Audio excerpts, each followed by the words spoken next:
Ici le Mafia Studio, vous écoutez Mafia Talks et comme d'habitude, j'espère pouvoir vous changer un peu les idées si vous avez passé une mauvaise journée ou divertir un peu ceux qui en ont passé une bonne. On se retrouve pour 30 minutes de discussion avec deux invités, deux jeunes entrepreneurs, /créatifs, plein d'autres casquettes j'imagine. J'espère que vous apprécierez autant que moi. N'hésitez pas à réagir à cet épisode sur @Mafia Studio ou même sur @Radio Clapas. Sur ce, accueillons vous et moi Lévi et Chris, fondateurs du média MSK, Montpellier Street Culture avec un K. Les gars, comment allez-vous ? Ça va très très bien, ça va, merci beaucoup pour l'invitation. Avec plaisir. Ça va super, merci beaucoup. Allez, très contente de vous recevoir ensemble. Ça faisait longtemps que les auditeurs n'avaient pas pu écouter Mafia Talks avec 3 micros, donc très très cool, ça change un peu d'habitude et c'est toujours un plaisir de vous avoir à plusieurs, on a plus de points de vue et tout, donc c'est sympa. Est-ce que vous pourriez commencer par me donner vos âges ? J'ai 28 ans. Et moi aussi. Ok, vraiment raccord quoi. Ouais. Est-ce que je peux avoir vos parcours scolaires brièvement ?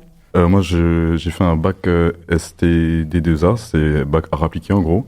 Ensuite j'ai fait un bac plus 3 en marketing en gros, pour faire court. Et ensuite chef de projet en marketing aussi. Donc plutôt préparé à ton activité actuelle peut-être ? Un petit peu, ouais. Ok, cool. Moi du coup j'ai fait un bac pro mécanique automobile.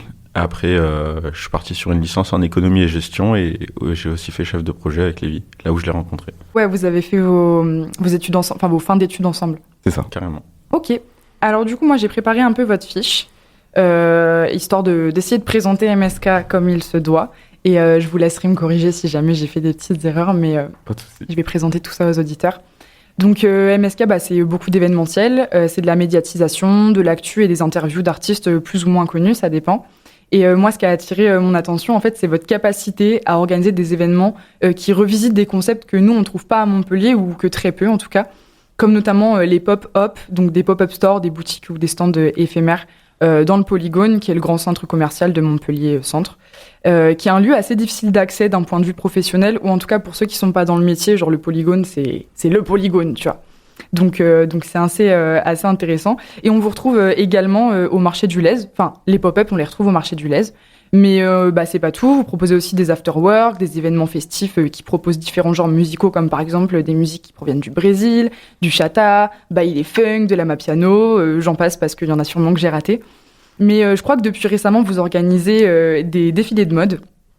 Et d'ailleurs, comme je vous l'ai dit off micro, comme c'est un thème qui me tient particulièrement à cœur, je trouve ça hyper intéressant, aujourd'hui on va faire un peu de promo. Ils me l'ont pas demandé, ils m'ont pas soudoyé. C'est parce qu'en fait, comme c'est pas encore arrivé dans le podcast, ça me faisait kiffer qu'on se concentre un peu sur un événement pour une fois. Donc, est-ce que j'ai correctement présenté MSK, pardon. Franchement, tu vois. Vraiment. Non mais franchement, très bien renseigné, c'est presque un sans faute, j'ai l'impression. Je sais pas Franchement, le cœur y est. Ça va, je vous ai pas inventé d'événements fictifs Non, c'est bon. Ok, trop cool. J'aimerais bien qu'on mette un peu dans le contexte votre activité avant de parler du défilé. J'aimerais bien savoir déjà quel âge a MSK. MSK, en vrai, exactement, ça a quasiment 2 ans, là, à l'heure actuelle. On a vraiment concentré l'activité il y a 1 an et demi. À la base, MSK, c'était un projet étudiant. Donc en fait, lorsqu'on a fait le projet étudiant, ça date de 2 ans, là en mars, là d'ailleurs. Et voilà, ensuite on a poursuivi une fois que l'année d'études était terminée. On s'est dit, est-ce qu'on se concentre pas sur ça ? Parce qu'au final, c'est quelque chose qu'on aime beaucoup et qui a quand même plu aussi à un certain public. Donc on s'est dit, vas-y, on se lance. Et avec Riz, voilà, du coup, on s'est dit, ok, sur cette première année, on se donne à fond et on voit qu'est-ce qui se passe. Et du coup, ça s'est bien passé justement et c'est pour ça qu'on a enchaîné. Ouais, vous avez senti que ça répondait à un besoin. Et quand vous avez commencé le projet en cours, à l'école, je veux dire, est-ce que avant ce projet, vous auriez aimé monter genre de l'événementiel, du média, ou est-ce que c'est né à l'école ? Personnellement, c'est plus né à l'école. C'est quand même une culture, la culture hip-hop et culture urbaine, c'est vraiment quelque chose où tous les deux, on est dedans depuis très longtemps. Mais c'est vraiment à l'école où on a eu cette opportunité et se dire, en fait, on peut faire quelque chose et ça a débloqué cette pensée-là. Ou justement l'utilité de ce podcast, de se dire qu'il y a des choses qu'on peut faire et qu'on ne s'imaginait pas faire avant. C'est clair. Est-ce que vous avez fait le choix de devenir une entreprise / société ? Non, on est en statut d'association à but non lucratif.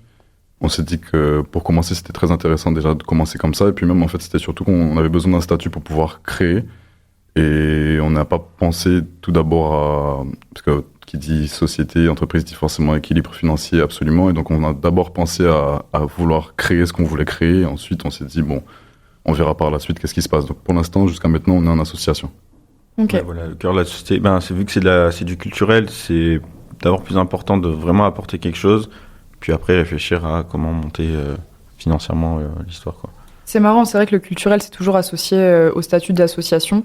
Je sais pas vraiment comment ça se passe quand on est purement dans le culturel, si on peut en vrai monter une entreprise ou pas, dans le sens où c'est peut-être pas les mêmes financements.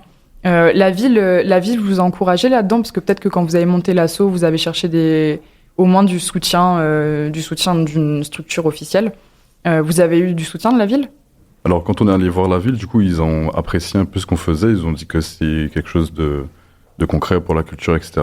Après, pour le financement, on n'a pas encore été soutenu par la mairie, mais je pense qu'il faut continuer à être présent et peut-être qu'au fur et à mesure du temps, on aura peut-être ce soutien-là.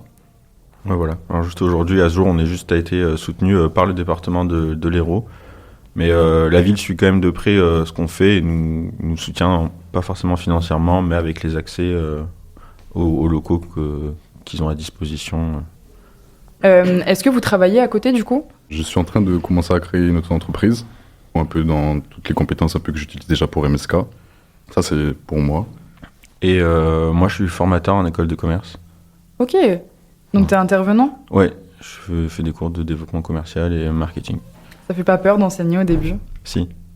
Ouais, c'est quelque chose que j'aime beaucoup.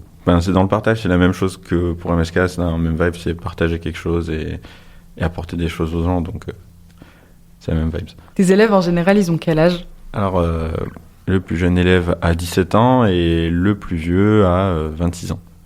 Ouais, donc ça se rapproche de ton âge en plus, ouais. Ça doit être un peu perturbant au début. C'est assez drôle.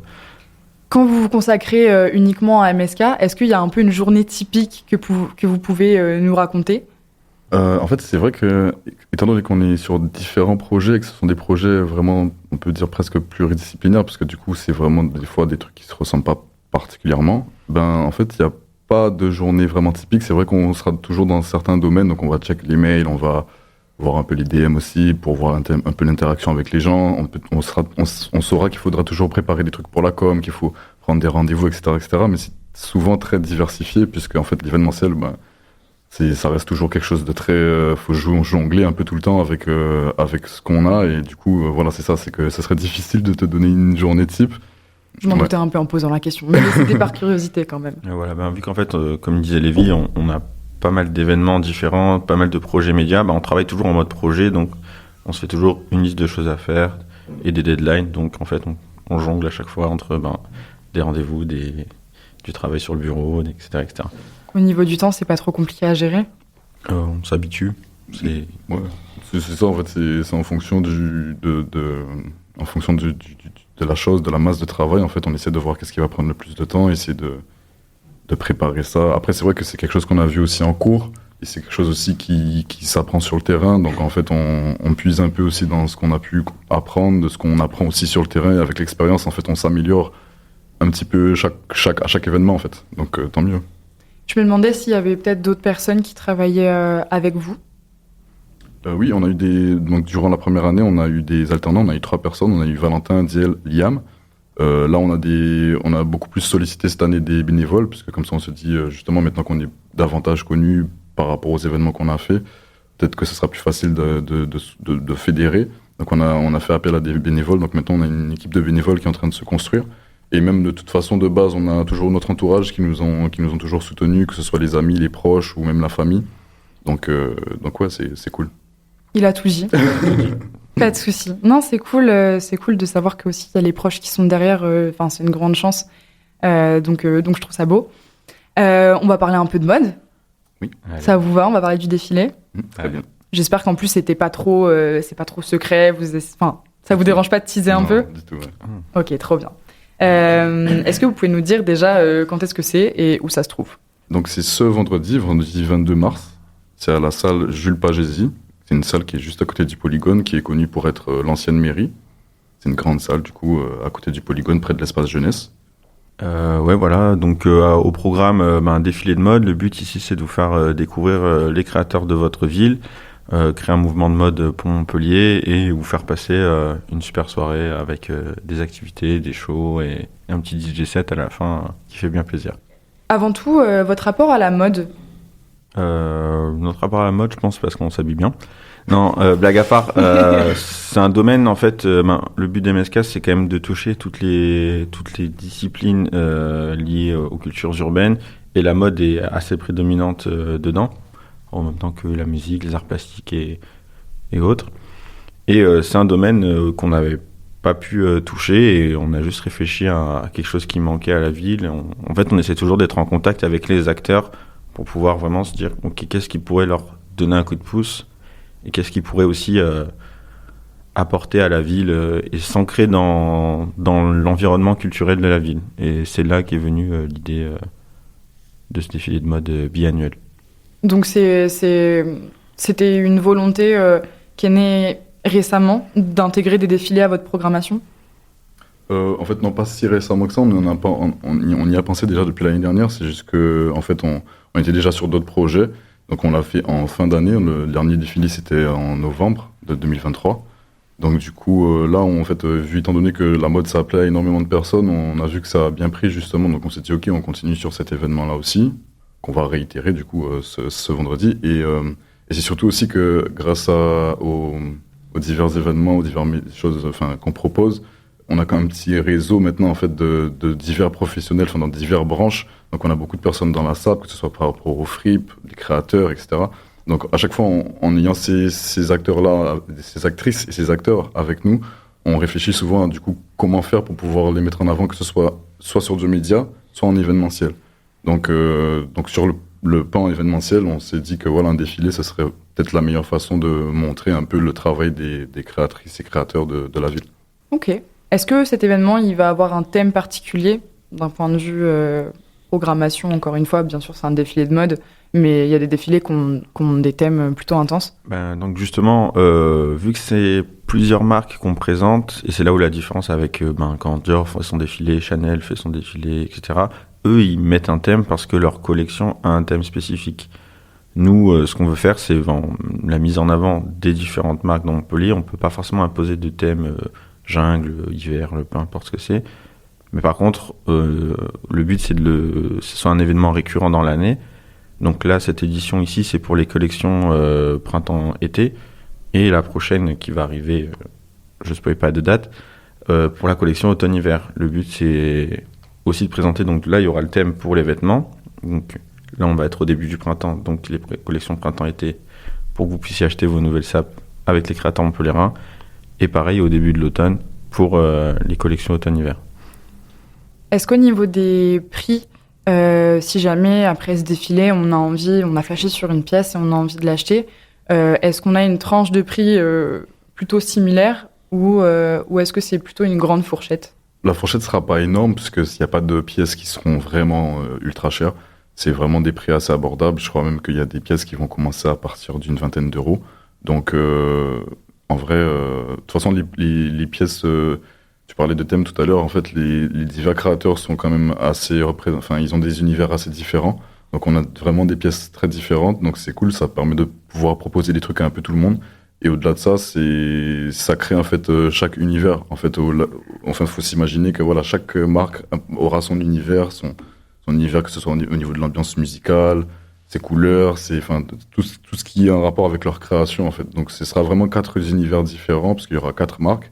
Donc voilà. Et est-ce que vous avez décidé de suivre certains codes tout de même ou des critères qu'on peut retrouver dans des Fashion Week par exemple?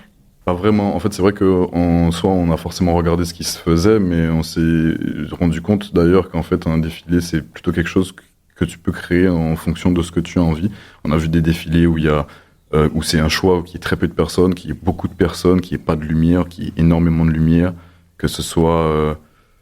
il y a énormément de possibilités. Du coup, on s'est dit, on voit les choses de la manière que nous, on a envie et qui soit le plus représentatif aussi de MSK aussi. Et voilà, on s'est laissé guider comme ça.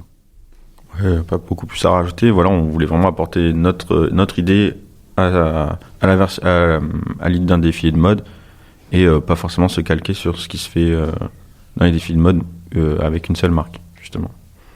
Et est-ce que si on veut venir, on vient comme on est ou faut être un fashion? Non, tout le monde peut venir comme il est. La culture urbaine, c'est l'acceptation de tous, c'est le partage, c'est l'échange. Donc vous pouvez venir comme vous voulez. Y a pas de souci. Et c'est ça qui est beau. Streetwear, gothique, babos peut-être. Tout le monde. Trop bien. Ça fait plaisir. Et en plus, on sent que potentiellement, il n'y aura pas de jugement et que... Enfin, voilà, j'ai envie de presque inviter les gens à pas être effrayés parce que ça peut peut-être faire peur, hein, moi-même. Parce qu'en fait, ça vient de me revenir. En effet, votre premier défilé, enfin, le défilé de novembre 2023, t'as dit? C'est ça. Je crois que je l'avais vu passer. Et il y a un peu ce truc de... Tu te dis que tu vas y aller et en même temps, c'est un peu impressionnant. Est-ce que tous les gens qui y vont, ils connaissent ces mecs-là? Est-ce que, tu vois, il y a peut-être un côté un peu privé, entre guillemets, même si vous invitez tout le monde à y aller. Et il y a un côté, en fait, rassurant, là, pour le coup. On sent que vraiment, vous invitez tout le monde et n'importe qui à venir. En tout cas, tous ceux que ça intéresse. Donc, je trouve ça très, très cool. Est-ce qu'on peut savoir quels créateurs présenteront leur marque Oui, toutes les marques, ce sont des marques de Montpellier ou de la région. Alors, il y a la marque, les créateurs Dandy, donc c'est le nom de la marque, Gomi, Gomi qui fait de l'upcycling, Aeri Studio, et la dernière marque, du coup, c'est Music State of Mind. Donc voilà, que des marques montpelliéraines. Et elles ont toutes une identité différente, donc, parce que vous disiez qu'il n'y a pas de thème, que chacun a son identité. En effet, est-ce qu'on retrouve vraiment différents styles distincts? Oui, clairement. Chacun a son propre univers, sa propre identité. Il y en a, voilà, qui sont plus basés sur des vêtements faits à partir en utilisant de l'upcycling. Il y en a, c'est plus travailler sur des sérigraphies. D'autres, c'est plus sur des textiles, des matières. Et il y en a qui créent leur propre patron et veulent faire justement des pièces uniques. Et peut-être pour ceux qui connaissent pas, pour les auditeurs, l'upcycling, c'est tout simplement recréer des vêtements à partir de tissus qui existent déjà. Parfois, ça va être juste des chutes qui sont récupérées, donc c'est littéralement du recyclage, c'est vraiment top. Ou alors, ça va carrément être du pantalon qui est tout à fait, qui est en super état. Et en fait, on va venir vraiment le découper pour recréer quelque chose derrière. Je pense notamment, je sais pas qui est-ce qui crée ça, mais à Maison Close, il y a des vestes Carhartt qui sont trop cool. Elles sont entièrement faites à base de Carhartt. Cependant, c'est pas des pièces que Carhartt vend. Donc vraiment, c'est très très sympa. N'hésitez pas à aller voir. Comment est-ce que vous avez sélectionné les mannequins qui vont défiler? Alors les mannequins, c'est d'ailleurs merci beaucoup à tous les mannequins de la force de pouvoir participer à cette édition. En fait, c'est en mettant en story, en fait, en partageant en story, en disant que justement voilà, il y aura une prochaine édition du Off Show. Est-ce que ça intéresse des personnes de pouvoir être mannequins? Et du coup, énormément de personnes se sont proposées. Et justement, c'est ça aussi qui est bien, c'est que nous, on voulait pas qu'il y ait que le physique mannequin. On veut vraiment que ça puisse être représentatif pour tout le monde. D'ailleurs, toutes les marques sont aussi dans cette démarche-là. Donc ça tombe très bien. Il n'y a aucune marque qui était dérangée, qui voulait absolument tel type de personne, etc., etc. Donc c'est très bien. On a pu vraiment représenter tout type de personnes, tout type. Il y a des grandes personnes, des plus petites personnes. Il y a vraiment de tout. Et c'est ce qui est bien aussi. Comme ça fait vraiment très inclusif. Et c'est l'idée de pouvoir aussi se dire je peux acheter ce vêtement, je peux acheter ce vêtement aussi. C'est pour que tout le monde puisse s'y retrouver aussi derrière. Ok, donc on a tout type de personnes qui vont pouvoir se reconnaître dans les mannequins. On n'a pas besoin de faire 1m80 et peser... Bon, je pars un peu dans les clichés, mais j'extrapole. Mais voilà, faire le 1m75 pour une femme, voire 80 et faire peut-être à peine 50 kilos, on peut tous s'identifier aux mannequins. C'est ça. Puis c'est, comme Lévi disait, c'est vraiment ça aussi l'esprit MSK, c'est devoir l'accès à tous, pour pouvoir tout le monde peut essayer des choses. C'est pour ça qu'on vous invite à venir au défilé de mode si vous avez peur, si vous pensez que c'est que la haute société qui peut venir voir ça. C'est pour que chacun voit les choses d'eux-mêmes, que c'est accessible à tout le monde. Et pareil pour ceux qui sont proposés en mannequin, il y en a qui avaient vraiment peur, qui voulaient se lancer aussi dedans. Et ça fait une première porte, ça fait un essai, ça fait découvrir des mondes. Et ça vaut pour tous nos événements. Et est-ce que pour tout ce qui va être photographe, vidéaste, en tout cas tout le contenu qu'il va y avoir autour, est-ce que les photographes qui ont envie de venir pour profiter et faire des photos, ils ont le droit? Absolument. Ou est-ce que vous avez votre propre équipe? On a notre équipe, on a des gens qui viennent déjà pour faire la captation photo et vidéo, mais on invite tout le monde qui aimerait pouvoir avoir du contenu, parce qu'on a justement des photographes qui nous ont dit que justement c'est le côté mode qu'ils aimeraient avoir, qu'ils pourraient rajouter dans leur contenu. Justement, franchement, avec plaisir, que tout le monde est le bienvenu, même pour ceux qui veulent créer du contenu, c'est avec plaisir. Ouais, voilà, je le répète, mais c'est encore toujours le même mindset de MSK, c'est du partage et de l'échange. Donc ceux qui veulent venir et essayer aussi, voilà, parce que c'est important d'essayer, il faut le faire. C'est cool parce que j'hésitais à ramener mon appareil photo, donc Tu peux. ça régale. J'ai pas encore pu photographier de défilé. Et d'ailleurs, sur votre premier défilé, c'est ce que j'avais hésité à faire. Mais je pense que je faisais partie des gens où j'étais un peu trop timide pour venir. Mais ça régale, c'est trop bien. Est-ce que vous êtes d'accord de nous dire potentiellement combien ça a pu coûter? Parce que j'imagine que ça a quand même un petit coût, même si je sais que vous fonctionnez beaucoup avec des gens qui ont envie d'être là, du bénévolat, etc. C'est normal. Mais est-ce que vous avez peut-être un prix à nous donner? Enfin, un coût, pardon. Oui, alors en fait, il y a beaucoup de choses à prendre en compte. En fait, il y a du coup tout ce qui est l'installation de la salle, la réservation même de la salle. Ensuite, il y a tout ce qui est la prise en charge des installations, donc tout ce qui est parce qu'il y aura des stands, par exemple, pour pouvoir rencontrer les marques à la fin du show. Donc, on va mettre en place des stands. Donc, il y a du petit matériel à acheter, mais en fait, cumulé sur cumulé, c'est vrai que ça monte très vite. Donc en ordre de prix, parce que même nous, en termes de chiffres exacts, ça se rajoute toujours au jour le jour. Toujours des imprévus. Ouais, toujours des imprévus. Mais en termes de prix, ouais, voilà, pour l'organisation du off-show, on est plus entre 2500 et 3000 euros. Voilà. Ok, ça donne une idée de... après, j'imagine que c'est différent pour chaque événement, mais... Oui, c'est différent pour un peu tous les événements, et nous, c'est un des points forts qu'on a avec Lévis, je pense, c'est qu'on peut se targuer de réussir à faire des événements et de s'adapter pour essayer de rentrer dans un budget très serré. C'est très fort. C'est surtout aussi grâce à toutes les personnes qui bénévolement aussi nous donnent des coups de main aussi, parce qu'il y a énormément de choses que si on devait payer, on serait beaucoup plus... le montant serait beaucoup plus élevé en fait. Donc du coup, il y a ça aussi, c'est que le fait de pouvoir être sur une association naissante, et sur des projets qui viennent vraiment un peu du cœur, en fait, qui sont vraiment pour mettre en place des trucs culturels vraiment cool. Mais il y a beaucoup de gens qui, du coup, adhèrent à l'idée et nous disent, bon, mais franchement, il n'y a pas de souci, on est là. Et c'est surtout ça aussi qui nous permet souvent de rentrer dans le budget aussi. Donc merci à toutes ces personnes qui se reconnaîtront et gros big up. Ouais. C'est beaucoup d'entraide, ça fait grave plaisir et ça redonne un peu, abusez pas d'espoir en l'humanité, mais c'est rassurant de savoir que dans des projets... il y a beaucoup de nouveaux projets autour de la culture urbaine et du hip-hop. Moi-même, je suis en train de créer quelque chose autour de ça. Et je trouve ça génial à quel point c'est mieux accueilli que, je pense, il y a une dizaine d'années, où c'était encore une culture, je pense, qui était vue comme peut-être un peu plus brute, moins organisée, moins... En fait, on était un peu moins respecté, je trouve. Et là, c'est très, très cool de voir que voilà, la ville vous fait confiance, que le polygone vous fait confiance, qu'il y a plein de créateurs qui vont pouvoir être mis en avant. Donc, c'est très, très, très cool. Est-ce que vous avez quelque chose à rajouter par rapport à cet événement? Oui, juste pour dire que du coup, pour cet événement, contrairement au premier événement, on a décidé justement d'ouvrir un peu plus sur d'autres pans culturels. Donc il n'y aura pas que le défilé, il y aura aussi des animations. Il y aura Jadine pour tout ce qui est musique, Naïm pour le stand-up du coup, et aussi le groupe de la zone pour l'aspect danse. Il y aura du chata, du dancehall, de l'afro. C'est un peu ça les thèmes musicaux qui mèneront la chorégraphie. Donc voilà, ce sera pas uniquement un défilé, on a vraiment voulu tourner ça en show. D'ailleurs, c'est pour ça que ça s'appelle le off-show aussi, c'est pour un peu sur le jeu de mots, pour montrer que voilà, c'est un vrai spectacle. Et ensuite, voilà, une fois que le show est terminé, ça continue sur 2 heures de DJ set, justement, de Marina, qui est notre chorégraphe, qui est la chorégraphe du off-show, qui donne la direction, en fait, pour les mannequins. C'est elle qui s'occupe du run, et qui s'occupe aussi du DJ set. Gros big up à Marina, du coup. Et voilà, c'est surtout pour dire aux gens, voilà, il n'y aura pas que de la mode. Donc, si vous aimez les spectacles, et d'ailleurs, en plus, c'est entrée gratuite, donc n'hésitez pas à venir.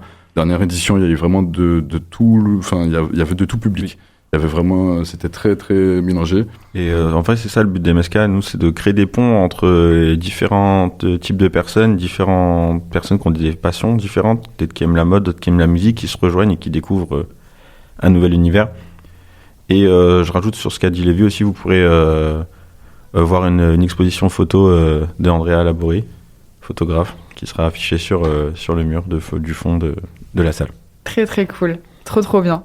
Est-ce que maintenant on pourrait passer au conseil de rookie? J'aimerais que vous puissiez peut-être faire part un petit peu de votre expérience. C'est bon pour vous? Très bien. Qu'est-ce que vous conseillerez peut-être à quelqu'un qui veut se lancer dans l'événementiel? De vraiment réfléchir en fait à l'essence de son événement, de vraiment savoir pourquoi il le fait, de réfléchir aussi à à se mettre à la place de la personne qui va vivre l'événement, de toujours penser à l'expérience client, parce que c'est ce qui fait aussi que l'événement puisse être périn, qu'il puisse être réussi. C'est en tant que client, en fait, autant dire consommateur, client, peu importe, en tant que personne qui va vivre l'événement, est-ce que ça va m'apporter quelque chose? Est-ce que ça va me faire oublier mes problèmes? Est-ce que ça va me faire kiffer parce que je vais découvrir une nouvelle musique, un nouveau créateur, un nouvel artiste? C'est ça aussi, il faut penser à l'impact que ça va avoir sur le public.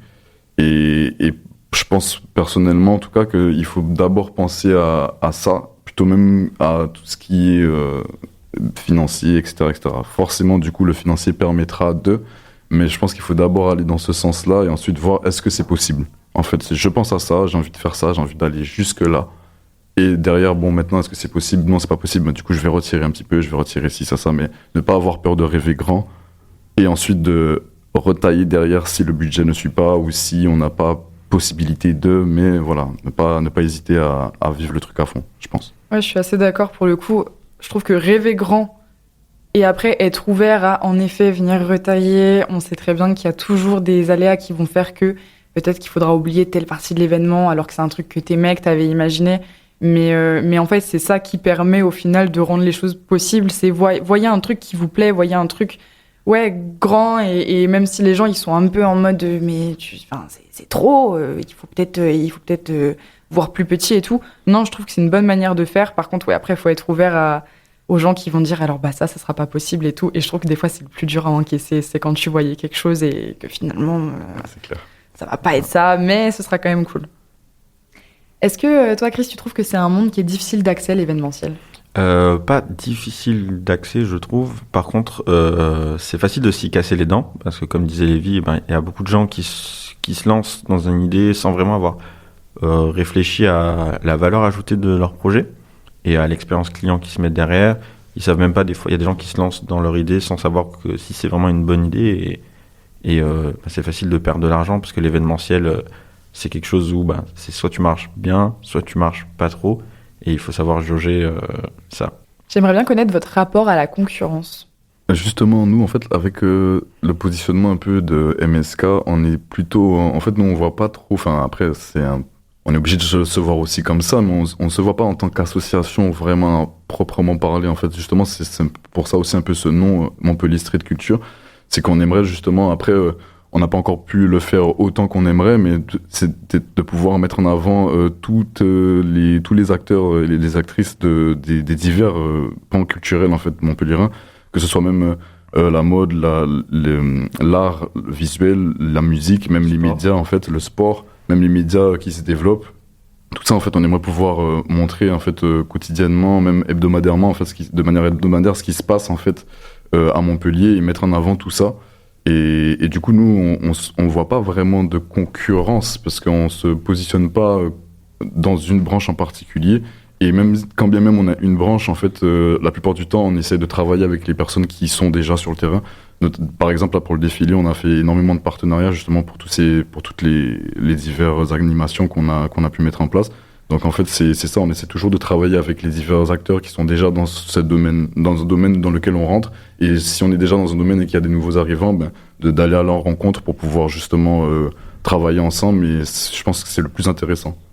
Ouais, comme disait Lévi, MSK c'est un soutien avant tout. C'est le but d'MSK, c'est la promotion avant toute chose. Donc s'il y a d'autres personnes qui font des événements, qui font du contenu, qui se développent, nous on est là pour soutenir. On va terminer sur un plutôt beau message. Je trouve ça génial que finalement, ce qui aurait pu être de la concurrence, en fait, c'est des gens que vous pouvez pousser vers le haut et qui donc, je pense, seront agréablement surpris de voir que vous pouvez travailler ensemble plutôt que les uns contre les autres. C'est la fin de ce podcast. C'est passé très très vite. Et comme d'habitude, je me répète, mais on pourrait encore en parler des heures. Mais pour les auditeurs, vous connaissez la chanson, on se retrouve la semaine prochaine, même jour, même heure, pour découvrir encore plein de trucs. Les gars, je vous remercie vraiment d'avoir été ici. Merci pour l'invitation. J'espère que vous avez passé un bon moment. Super, trop cool. Allez, c'était MSK et Yuna. Bisous, ciao.